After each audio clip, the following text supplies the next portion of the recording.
बहुत स्वागत है आप सभी का। आप देख रहे हैं हमारा खास कार्यक्रम राम नारायण राम। मैं हूं आपके साथ अंशिका। दर्शकों, राम नारायण राम कार्यक्रम की श्रृंखला निरंतर चल रही है और इस श्रृंखला में हम समझ रहे हैं अलग अलग पहलुओं को, अलग अलग विषयों पर चर्चा कर रहे हैं, चाहे वो धर्म हो, अधर्म हो, पाप हो, पुण्य हो या पॉलिटिक्स हो, हर चीज़ को हम समझ रहे हैं। और आज के इस एपिसोड में हम बात करने वाले हैं एक ऐसे विषय पर जिसके बारे में हम बहुत बात तो करते हैं लेकिन क्लैरिटी नहीं मिल पाती। असल धर्म ग्रंथ कौन है, क्या है, आज हम ये बात करने वाले हैं। क्योंकि अगर हम बात करें ईसाइयों के लिए, उनके लिए है बाइबल। मुस्लिमों की अगर हम बात करें कुरान शरीफ है उनके लिए। सनातनियों की अगर हम बात करें तो उनके लिए श्रीमद् भागवत गीता और साथ ही साथ महाभारत है।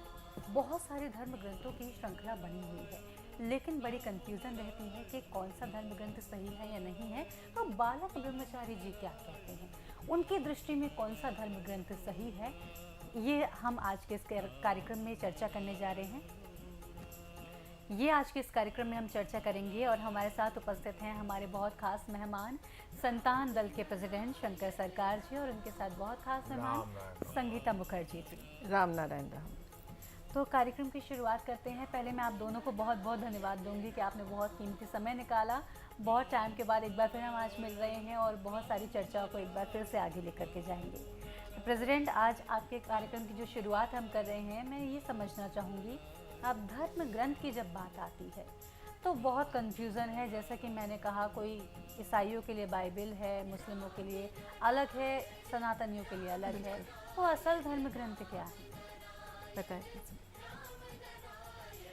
देखिए, धरती में जितना धर्म है कम से कम 400 धर्म है, 400 छोटा मोटा।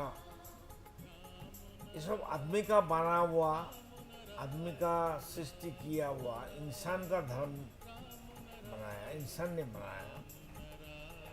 ये धर्म ग्रंथो धर्म नहीं हो सकता। मेरा बालबुआ जी कहती हैं धर्म ग्रंथो धर्म एग्जिस्टिंग है। आसमान है सबसे हमारा असली धर्म बन। आसमान कितना बड़ा है, लंबा कितना है, चौड़ाई कितना है, सोच नहीं सकते। कोई साइंटिस्ट अभी तक बता नहीं सकेगा कि आसमान कहाँ से शुरू हुआ, कहाँ शेष हुआ, एंड हुआ जी। इसलिए आसमान बहुत बड़ा है। आसमानी असली धर्म ग्रंथ है। हर धर्म का, सभी इंसान का, सभी जीव का एक ही धर्म ग्रंथ है आसमान। उसका नाम है रामो नारायणो राम। वो धर्म ग्रंथ का नाम, सृष्टा का नाम, ईश्वर का नाम, सभी सर्वशक्तिमान का नाम, असली नाम। कोई भी नाम से पुकारे, लेकिन उनका जो असली नाम है वो है रामो नारायणो राम। और वो जो धर्म ग्रंथ है आसमान, उसमें जो पन्ने हैं, पन्ने बोलिए, पन्ना बोलिए, कुछ भी बोलिए, एक एक पेज अनगणित। वो है एक एक तारे, एक एक नक्षत्र, एक एक सौर जगत, एक एक तो पन्ना, एक एक तो चैप्टर है, पेज है जी। उसको रिसर्च करने से आदमी को जिंदगी भर चला जाएगा, हजारों लाखों जिंदगी चला जाएगा। लेकिन इंसान को अगर जल्दी जल्दी कुछ पाना चाहती है तो प्रकृति को, टोटालिटी को, राम नाम को धर्म ग्रंथ मानना चाहिए। इससे अच्छा साइंटिफिक और एग्जिस्टिंग धर्म ग्रंथ कुछ नहीं हो सकता है। इसलिए आदमी का बना हुआ धर्म, आदमी का बना हुआ धर्म ग्रंथ, ये सब आदमी का मैन मेड है, इसका कोई वैल्यू नहीं है। इसलिए 400 धर्म है। और सबसे बड़ा बात है, धरती का हर इंसान को याद रखना चाहिए, जो जितना इंसान हम लोग धरती में अभी है 800 करोड़। ये 800 करोड़ आदमी जब जन्म लिया माँ का गोद से, माँ का गोद से आने से पहले हम लोग धर्म ग्रंथों को लेके आया। क्यों मियाँ, हमारा सबका 800 करोड़ आदमी का जो शरीर है, बदन है, वो धर्म ग्रंथ से ही बना है। आसमान है, पंचभूत है, आसमान है, पानी है, हवा है, धरती है और सूरज है। 5 मटेरियल, 5 बेसिक चीज जो होता है, ये छोड़ के और आसमान को छोड़ के कोई धर्मग्रंथ नहीं हो सकता है। इसलिए हमारा असली धर्म हम लोग पैदा होने का साथ साथ पहले ही हम लेके ही आया है। हमारा शरीर एक धर्म ग्रंथ है। शरीर से हर चीज को हम मनन कर सकता है, याद कर सकता है, उनको समझ सकता है, उसको जानकारी मिल सकता है। अभी जो देखिए चंद्रमा में, मंगल ग्रह में, शुक्र ग्रह में रॉकेट भेज रहा है, धरती में रसिया, अमेरिका, इंडिया, चाइना, ये सब तो जा ही रहा है। इतना जो जा रहा है, हमारा महागुरु कहती है कि हर आदमी बॉडी लेके भी जा सकता है, बॉडी रख के बॉडी के अंदर निकाल के जा सकता है, हर ग्रह नक्षत्र में घूम के आ सकता है। ये इतिहास है, ये फैक्ट है, जरिया है। सपनों में, नींद में, निद्रा में अगर हम कितना कुछ देखते हैं, हम आसमान चला जाता है, कोई उड़ के चला जाता है, कोई पानी के ऊपर भागता है। अगर वो सपने में, निद्रा में, नींद में कर सकता है तो जागृत में भी कर सकता है। प्रेसिडेंट, मैं यहाँ पर आपसे एक सवाल करूँगी, क्योंकि आप कई बार ये चीज़ें हमें बता चुके हैं। प्रकृति एक धर्म ग्रंथ है और जो हमें पढ़ना चाहिए, पर अगर हम और लोगों की बात समझें तो जैसे कि जो भी लोगों के धर्म ग्रंथ हैं कुछ ना कुछ बताते हैं, कुछ ना कुछ सिखाते हैं, तो आसमान क्या सिखा रहा है हमें?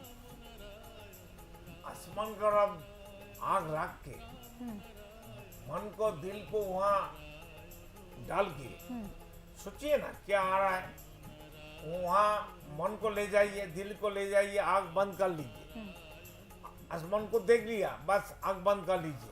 हमारा आग जो होता है ना, हर इंसान का ये एक बहुत बड़ा कैमरा है, वो खींच लेता है, पूरा छवि ले लेता है। हाँ। तो आप आग बंद कर लीजिए, अब आसमान को दिखाई देगा, आसमान आपका मुट्ठी में आ जाएगा। हमारा शरीर का इतना ताकत है, जो कुछ आसमान में है, प्रकृति में है, सभी चीज हमारा, आपका, सबका शरीर में है, हर इंसान का शरीर में है। सिर्फ उसका प्रयोग करना, उसको एक्सरसाइज करना, उसको ठीक ढंग से काम पर लगाना चाहिए, वो एक मेडिटेशन है। वो हर आदमी मेडिटेशन करता है, लेकिन ये हम गारंटी देते हैं कोई किसी को मालूम नहीं है हाउ टू मेडिटेशन। मैं एक चीज़ बीच में आपसे पूछना चाहूँगी। आपने कहा कि हमारे जितने भी धर्म ग्रंथ हैं अलग अलग स्ट्रीम के, तो वो हमें कुछ ना कुछ सिखाते हैं। तो क्या सिखाते हैं जो धर्म ग्रंथ हैं हमें? जीवन जीने का तरीका अगर हम बात करें, मैंने और बुक्स तो नहीं पढ़ी हैं, लेकिन अगर हम थोड़ा बात करें, आइडिया। हाँ, अगर हम बात करें श्रीमद् भागवत गीता की, तो वहाँ पर श्री कृष्ण ने जो उपदेश दिया है, बिल्कुल, वो हमें यही बताया गया है कि आपको जो जीवन में चैलेंजेस जो भी आते हैं, हर समस्या का समाधान गीता जी में है। बिल्कुल। लेकिन जो धर्म ग्रंथ जो मैन मेड है, ये तो वही हुआ ना, मैन मेड धर्म और धर्म ग्रंथ है। तो क्या ये मैन मेड धर्म ग्रंथ हमें एक दूसरे से जोड़ना सिखाते हैं? ये जो धर्म ग्रंथ हैं, उनमें जो लिखा गया है, या जिस भी महापुरुष ने जिस भी ग्रंथ की रचना करी है, उनकी आइडियोलॉजी गलत नहीं थी। उन्होंने जो सिखाया है, अगर देखें कि एक दूसरे से प्रेम स्वरूप रहना चाहिए, अपने चैलेंजेस को हमें फेस करना चाहिए, ना कि उनसे भागना चाहिए, तो हमें प्रकृति और आसमान भी तो यही शिक्षा दे रही है। लेकिन धर्म ग्रंथ जैसे ही किसी का उस पर ठप्पा लग जाता है कि हिंदू का धर्म ग्रंथ है, ये मुस्लिम का है, ये क्रिश्चियन का है, तो वो तो फिर धर्म के बाद पे जातिवाद हो गया, हमने एक भाई को एक भाई से अलग कर दिया। तो ऐसे धर्म ग्रंथ की क्या वैल्यू है हमारी लाइफ में, जो कि हमें एक दूसरे से अलग करें? लेकिन धर्म ग्रंथ जो भी हैं, जितने भी ग्रंथ हैं, अगर हम बाइबल बात करें, जो हमें सुनाई देता है, समझा जो जाता है, कोई भी ग्रंथ किसी को अलग नहीं कर रहा। कोई भी ग्रंथ ये नहीं कह रहा कि ये आपके साथी नहीं हैं या आपका भाई नहीं है, आपको इनसे दूर रहना है। वो नहीं कह रहे, लेकिन उनको जो फॉलो करने वाले हैं, वहाँ पे कहीं नहीं लिखा, किसी भी कुरान शरीफ में ये नहीं लिखा कि आप जिहाद करिए। जिहाद का मतलब ही बदल दिया इन लोगों ने। है हर किताब में जिहाद का मतलब बदल दिया। जिहाद का मतलब है फॉर ह्यूमैनिटी, अपने आप को तरीका। अपने आप को सेक्रीफाइस करना, अपनी इच्छाओं को, अपनी लालसाओं को, अपनी कामनाओं का सेक्रीफाइस करना। ये नहीं कि इंसान को ही सेक्रीफाइस कर दो आप। तो जिहाद का तो मतलब ही बदल के टेररिज्म बना दिया। तो अब जैसे अब ये तो इंसान के परस्यू करने के ऊपर है। अगर सामने जो भी चीज़ है वो अगर मैं गलत हूँ तो मैं उसको गलत ही परस्यू करूँगी। तो उस इंसान मेरा जो नज़रिया है वही गलत है, तो मैं तो प्रकृति के भी जो सिद्धांत है उसको भी गलत इसमें pursue कर सबसे सकती बड़ा हूँ। जो धर्म ग्रंथ में हम अगर अलग अलग धर्म के लोग अलग अलग धर्म ग्रंथ को मानते हैं, ग्रंथों में कुछ गलत नहीं लिखा, लेकिन उसको जो फॉलो करते हैं उन्होंने इंसान में फर्क कर दिया। एक इंसान को एक इंसान से अलग कर दिया। मस्जिद में आप अलग इंसान जा सकते हैं, हिंदू है तो वो मंदिर में जाएंगे या अपना भगवत गीता को फॉलो करें। तो ये जो डिवाइडेशन है वो प्रकृति नहीं करती। तो इसीलिए आसमान है सबसे बड़ा ग्रंथ, आसमान है सबसे बड़ा वेद, क्योंकि आसमान से जो हमें सीखने को मिलता है, प्रकृति से जो सीखने को मिलता है, वो सीख हमें एक दूसरे से जोड़ना सिखाती है। धर्म ग्रंथ को हम गलत नहीं कह रहे, लेकिन उसकी वजह से जो जातिवाद आ रहा है वो गलत हो रहा है। इंसान में जो भेदभाव हो रहा है, तो हमें इसीलिए प्रकृति के नियम को फॉलो करते हुए अपनी जीवन शैली को आगे बढ़ाना है। जी, तो फिर प्रकृति के क्या नियम हैं? प्रकृति अगर हमें सिखाना चाहती है, क्योंकि हर कोई ऐसे नहीं सीखना चाहता। लोगों को लगता है कि अब किसी चीज़ को देखकर सीखें या पेड़ को देखकर सीखें कि पेड़ हमारे लिए सारी चीज़ें कर रहा है, हमसे कुछ मांग तो नहीं रहा। इतनी मेहनत किसी को नहीं करनी, 4 लाइनें देख ली लिखी हुई तो वो पढ़ के इंसान समझ सकता है। प्रकृति को कैसे समझे? इसके लिए सबसे इजी तरीका है हमारा महागुरु बालक ब्रह्मचारी का बीज मंत्र राम नारायण राम। राम में यहाँ पे हमने दशरथ पुत्र राम को नहीं समझाया है यहाँ पे उन्होंने, और ना नारायण वो जो है सुदर्शन चक्रधारी नारायण है। ठीक है। राम है महाआकाश ये, और नारायण हो गए तारे नक्षत्र, और जो दूसरा राम है वो है जितने भी प्राणीगण हैं, पेड़ पौधे जीव जंतु मनुष्य सब इसमें आते हैं। ये राम नारायण राम सिर्फ एक बीज मंत्र तो है ही, ये एक महाध्वनि है, एक टोटलिटी है, एक टोटलिटी है। इसमें पूरा ब्रह्मांड, पूरे जितने भी गैलेक्सी में जितने भी हमारे यूनिवर्स हैं, एक तो नहीं है बहुत है, तो जितना भी सोलर सिस्टम गैलेक्सी पूरी इसमें कवर हो जाती है इस एक मंत्र में राम नारायण राम। ये एक बहुत ही महाध्वनि है, क्योंकि जब भी हम पैदा होते हैं या कोई पेड़ बीज से एक छोटा पौधा बनता है, वो सब एक ध्वनि का रूप है। क्योंकि आपने भी सुना होगा कि जब कोई पेड़ के सामने म्यूज़िक भी चलाते हैं जिससे कि पेड़ की उपज अच्छी होती है। ये जो हम कहते हैं ना, जो गांव में गाय भैंस चराते हैं बांसुरी बजाते थे, उसका एक साइंटिफिक रीज़न है, क्योंकि एक म्यूज़िक, एक सूदिंग म्यूज़िक, एक स्वर, एक ध्वनि, वो हर किसी को मोहित करती है। अगर क्योंकि एक ध्वनि एक ऐसी चीज़ है, साउंड एनर्जी से सब सृष्टि हुआ। साउंड एनर्जी ब्रह्म है, साउंड एनर्जी ओंकार ध्वनि है, साउंड एनर्जी हर आदमी हर इंसान का अंदर है। और विदाउट साउंड को छोड़ के कोई चीज सृष्टि नहीं हो सकता है। ना बात कर सकता, ना लेन देन कर सकता, ना आदान प्रदान कर सकता। आप सोचिए, आप धर्म ग्रंथों को छोड़ के आप जी सकते हैं, हम किसी को मानता नहीं। आपका कोई जीने के लिए तकलीफ होगा? अच्छा, आसमान को छोड़ के, सूरज को छोड़ के, पानी को छोड़ के, धरती को छोड़ के आप जी सकेंगे? बिल्कुल भी नहीं, पॉसिबल ही नहीं। तो आसानी बात है, क्यों नहीं समझता है हम लोग? नहीं समझते ना प्रेसिडेंट, क्योंकि फ्री में मिलता है ना। हाँ, वैल्यू नहीं समझते फ्री में मिलता है। खुद का वैल्यू नहीं है इसलिए उनका वैल्यू नहीं है, समझे? आपका नाम अनिश्चिका ना, क्या नाम? अंशिका। अंशिका जी। तो आपका एक ही नाम है शरीर में। आपका टोटल का नाम, टोटलिटी का नाम अनिश्चिका। जी। आपका आँख है, बाल है, दांत है, नाक है, नासिका है, शरीर में हार्ट बीट है, फुसफुस है, किडनी है, स्टमक है, इसी नाम से तो कोई पुकारता नहीं है। आपको अनिश्चिका बोल के कोई पुकारेगा, आपका शरीर में जो कुछ है सब तो आ जाएगा वेट करने के लिए। जी जी। तो राम नाम ही असली सब कुछ का नाम है। सब मिला के आपका, हमको सारी जीव, सारी जंतु, सारे प्राणी, पंचभूत, कृति, अब तेजोम, जल, पानी, हवा और सूरज, धरती और आसमान को लेके टोटल का नाम, विश्व ब्रह्मांड का नाम, ओरिजिनल नेम, असली नाम रामो नारायण राम। ये राम नाम बात करता है, सुनता है, तो पुकारेगा। देखिए आप यहाँ बैठ के कोई बीमार आदमी आ जाए, किसी का भूखा है, हम चैलेंज करते हैं, जो बहुत भूखा है उनको बढ़ाइए, उसको खाने नहीं पड़ेगा। विदाउट फूड हम उसको भूख भगा देंगे। अच्छा। नेचर उसको खिलाएगा। कैसे खिलाएगा? आपका ये दोनों आंख से नहीं देख सकता। हर आदमी का, हर इंसान का, और ये आकाचक को दीदल बोलता है, यहाँ एक आंख है, इससे देख सकता है। सब कुछ है, भगवान का पास सब कुछ है, अल्लाह का पास सब कुछ है, गॉड का पास, जिसु के पास सब कुछ है, और हमारा पास कुछ नहीं है। ऐसा हो सकता है? ऐसा हो नहीं सकता है। जो सच्चाई है, जो दिखाई देता है, जो एग्जिस्टिंग है, जो परिपूरक है, जो हम लोग को एंजॉय कर रहा है हर रोज, हर टाइम, एक एक पल। विदाउट पानी हम नहीं जिएंगे, विदाउट लाइट सूरज से हम नहीं जिएंगे, विदाउट एयर से हम नहीं जिएंगे। धरती नहीं है तो हम कहाँ बैठेंगे, कहाँ खड़ा होंगे, कहाँ खेती करेंगे, कहाँ मकान बनाएंगे? धर्म ग्रंथ में मकान बनाएंगे? कुरान को अब मकान बनाएंगे क्या? बनेगा? कोई भी धर्म ग्रंथ, 400 धर्म है, सभी धर्म ग्रंथों को लाके आप इसको क्या बोलते हैं, निचोड़ के कोई रस नहीं निकलेगा।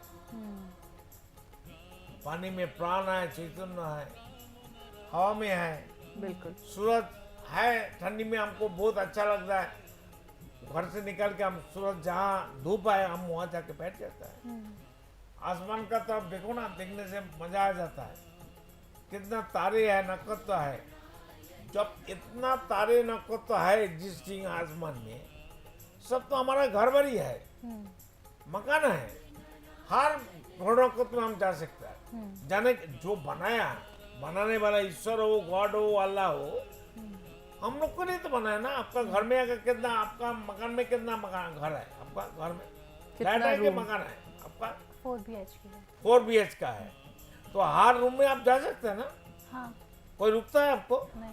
वो आसमान में जितना तारे नक्षत्र है, हर नक्षत्र में हम जा सकते हैं। आप भी जा सकते हैं। अच्छा। अच्छा नहीं, ये हकीकत है।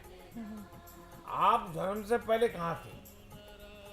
आप पानी में थे, हवा में थे, धरती में थे, पेड़ में थे, फल मूल में थे, साग सब्जी में थे, सूरज में थे, आसमान में थे। घूम के हम तो आया पिता का खून में। पिता का खून कहाँ से आया? हरियाली और पेड़ पौधे से फल मूल खा के। तो उसमें तो हम थे, हर जगह में हम थे, घूम के आया ना। बिल्कुल प्रेसिडेंट, आपसे मैं सहमत हूँ और इस पर हम अभी आपसे और भी चर्चा करेंगे। और फिलहाल अभी के लिए इस कार्यक्रम को यहीं पर हमें विराम लगाना होगा, समय की पाबंदी के चलते। आप दोनों का बहुत बहुत धन्यवाद यहाँ आने के लिए। राम नारायण राम। तो दर्शकों, इसी के साथ आज के इस एपिसोड में इतना ही। आज हमने समझा असली धर्म ग्रंथ कौन है, और वो हमने समझा कि वो आसमान है, प्रकृति है, उनसे हमें सीखने की ज़रूरत है। इसी के साथ आज के इस एपिसोड में लेती हूँ आपसे इजाज़त। फिर होगी मुलाकात, तब तक के लिए नमस्कार। आप देख रहे हैं हमारा खास कार्यक्रम राम नारायण राम शंकर सरकार जी के साथ राम नारायण रामशाह। यह एक महाध्वनि और बीज मंत्र है। यह सभी समस्या का संपूर्ण समाधान है। आप लोग इन्हें अपना के देखिए, मन और दिल में क्या प्राप्त हो रहा है। इस कार्यक्रम का विशेष उद्देश्य इसका प्रचार और प्रसार के साथ ही प्रत्येक मनुष्य की मुक्ति का मार्गदर्शन है, और यह आपके दिल की बात है। इस मार्ग पर पुण्य और मुक्ति निश्चित है। इस कार्यक्रम के माध्यम से संतान दल द्वारा चलाए जा रहे श्रेष्ठ सेवाओं से जुड़कर सबके कल्याण के लिए इस नेक कार्य का हिस्सा बन सकते हैं, और वृद्धाश्रम, गौशाला, गरीब और वंचित बच्चों की शिक्षा का भी सहयोग और समर्थन कर सकते हैं। संतान दल सबका एक ही परिवार है। अकाउंट नेम संतान दल, account number 266505000657, IFSC code ICIC 000265। पूरी तरह जानने के लिए आप संस्था के फोन नंबर पर संपर्क कर सकते हैं। Phone number 6291342066, 9836073503। Email ID santandal1960@gmail.com।